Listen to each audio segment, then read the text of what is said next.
Good morning, everybody. This is Mr. Rader. I'm recording this on Monday for Tuesday's lesson, March 24th, 2020. Welcome to Remote Learning for College Now Sociology.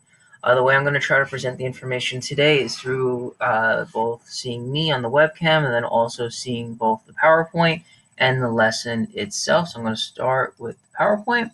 This lesson in particular looks at symbolic interactionism as one of the three major perspectives of sociology, and it looks at a sociologist by the name of Goffman and his theory of dramaturgy. And we want to consider how the theory of dramaturgy can explain human behavior and the way in which we perceive it.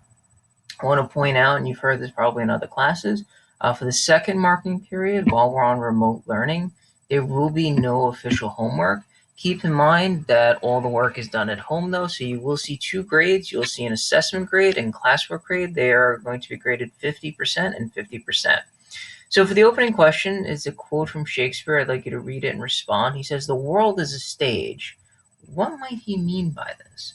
Consider yourself like an actor on the stage. Whenever you meet new people, whenever you're interacting with your friends, your family, your teachers, co-workers, employers and bosses, managers, how you might change your behavior in a given situation, a given social construct or complex.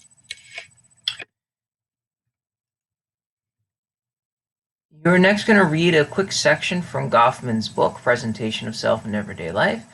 Please do take notes, annotate the text by writing comments in the margin so that I can see the work that you're doing. And there are a couple of short focus questions which you'll see when I switch to that document. This is a very concise overview definition. It states a goal-directed conscious or subconscious process in which people attempt to influence the perceptions of other people about a person, object, or event.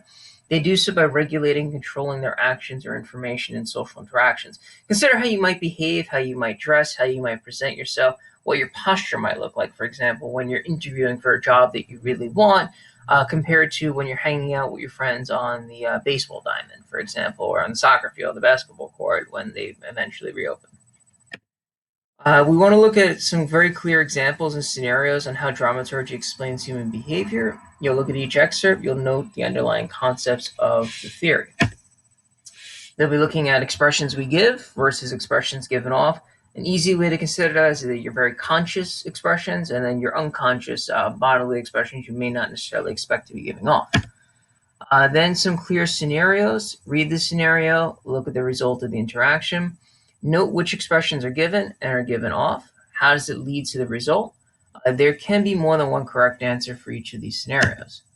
These are the different scenarios. So for example, I'm going to look at the third one. You're a waitress. You're trying to get a good tip. What might be an expression you will consciously give? What might be an expression given off?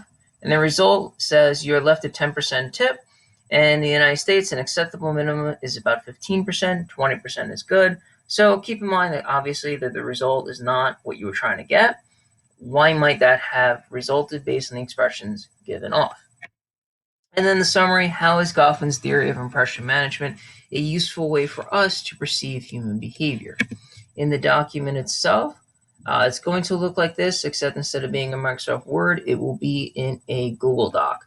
So the aim, again, is how can the theory of dramaturgy explain human behavior and the way in which we perceive it? Note, I just put this up now so you can see it. There will be a midterm exam. It'll be your first assessment next Tuesday. Tomorrow I will put up a review sheet that I recommend you look at and that you try to answer to the best of your ability. It will not be collected. It will not be graded. But you can use it on the midterm. So it essentially will be open notes in terms of your exams. I will be really assessing how well you're able to respond to the questions, how well can you marshal your evidence to support your ideas. So again, the do now and do now discussion, I'd like you to respond to it. This is the text, the thesis of Goffman's book, Presentation of Self in Everyday Life. These are the three focus questions. Short reading on expressions given versus expressions given off. And then the scenarios. And you want to consider, again, the expressions given, given off, and the results. All right, everybody, this will do it for today. I hope you are all doing well. Please do make sure that you go outside, get fresh air. Make sure you practice social distancing. Don't travel in groups. But do make sure you get out of the house and get some fresh air. All right, if you have any questions, please email me. I'm here, I'm available, and I'm here to support you as we embark on this remote learning experience.